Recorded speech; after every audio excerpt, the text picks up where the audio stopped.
नगर परिषद भरती जी रिक्रुटमेंट येणार आहे तर ही परीक्षा सरळ सेवाद्वारेच आता निश्चित करण्यात आलेली आहे। त्याबद्दलचं जे ऑफिशियल नोटिफिकेशन आहे ते आपण या व्हिडिओमध्ये बघणार आहोत। तसेच ही परीक्षा कोण घेणार, TCS घेणार की IBPS, हे लवकरच निश्चित होणार आहे आणि हे आपण परिपत्रकामध्ये आता बघणार आहोत की ही प्रोसेस कशी आहे आणि पदे कोणती कोणती असतील हे सर्व आपण या व्हिडिओमध्ये जाणून घेणार आहोत।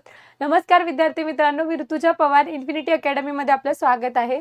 त्यासोबतच आता हायकोर्टचं जर तुम्ही प्रिपरेशन करत असाल आणि तुमचं फॉर्म फिलिंग झाली असेल तर या रिलेटेड जी क्लर्कची जी बॅच आहे ती कंडक्ट करण्यात येते।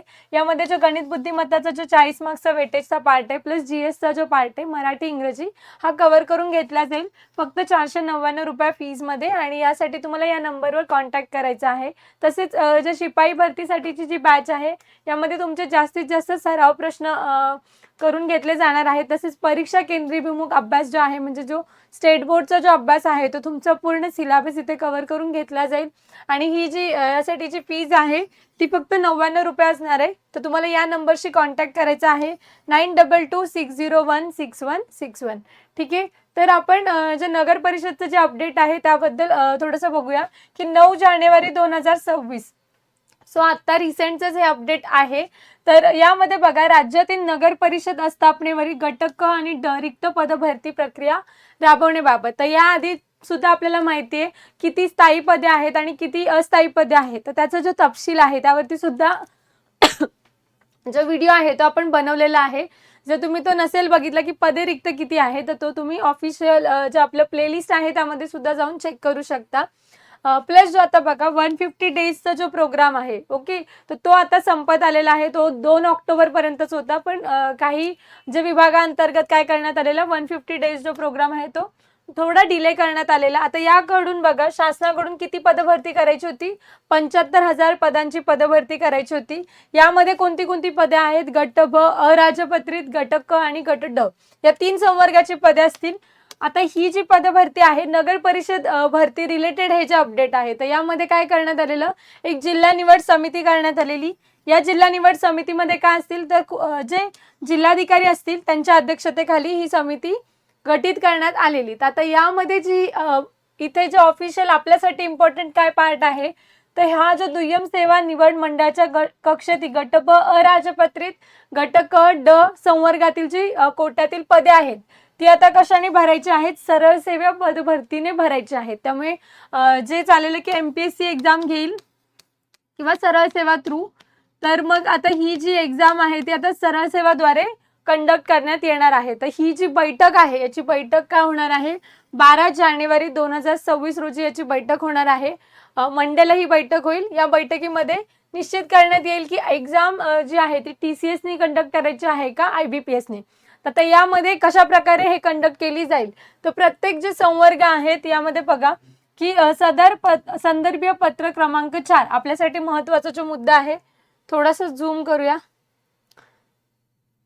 ठीक आहे, सरळ सेवेद्वारे गट क व ड या विविध संवर्गातील स्थायी रिक्त पदांच्या, आता 2 पदे असतात अस्थायी जे कॉन्ट्रॅक्ट बेसवर किंवा नंतर पदोन्नतीने ती भरली जाणार आहेत, आणि जी स्थायी पदे आहेत जी आपल्यासाठी महत्त्वाची आहेत त्यानुसार आपली पदभरती होणार आहे।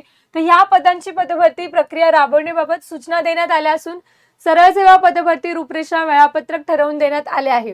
तर यानुसार जे सरळ सेवा पदभरती प्रक्रिया राबवण्याबाबत शासनाकडून निवडण्यात आलेल्या कंपनीशी सामंजस्य करार करण्यात आलेला नाही व जाहिरात प्रसिद्ध करण्यात आलेले नाही असे संचालनाच्या निर्देशनास आले आहे।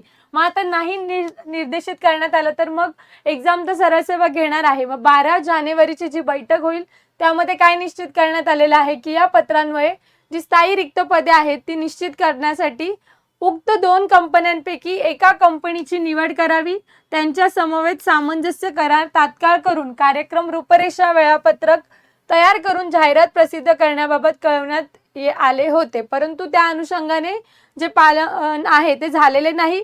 त्यामुळे 12 जानेवारी 2026 रोजी दुपारी 3 वाजता आढावा बैठक व्हिडिओ कॉल कॉन्फरन्सिंगद्वारे घेण्यात येणार आहे। आता या कॉन्फरन्सिंगच्या द्वारे एक्झाम जे आहे ते TCS घेणार की IBPS हे काय होणार आहे, डिक्लेअर होणार आहे।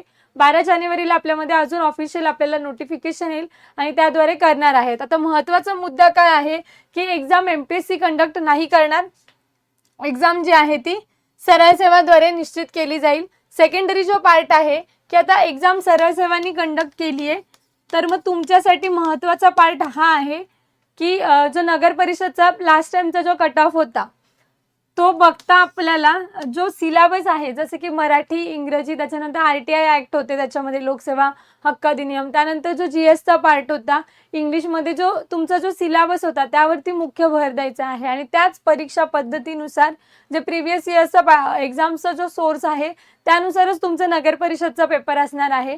त्यामुळे तुमच्यासाठी महत्त्वाचा मुद्दा हा आहे की आता एक्झाम कंडक्ट करणार आहे, यामधील दोन्ही जरी डिक्लेअर केलं, TCS घेणार की IBPS हे जरी निश्चित करण्यात आलं तरी सुद्धा जो पॅटर्न आहे तो प्रिव्हियस इयर्सचा जो क्वेश्चन पेपर आहे त्याला आपल्याला रेफरन्स मानून पुढचं जे तुमचा अभ्यास क्रम आहे तो तुम्हाला सिलेबस कंप्लीट करायचा आहे. आणि या रिलेटेड आपण लवकरच सिरीज सुद्धा घेऊन येणार आहोत. आणि जर तुम्हाला असेच अपडेट जर जाणून घ्यायचे असतील, जर तुम्ही चॅनलला नवीन असाल तर चॅनलला सबस्क्राईब करा. जाता जाता जर व्हिडिओ आवडले असेल तर व्हिडिओला एक लाईक सुद्धा करून जावा. धन्यवाद. भेटूया पुढच्या अपडेटमध्ये.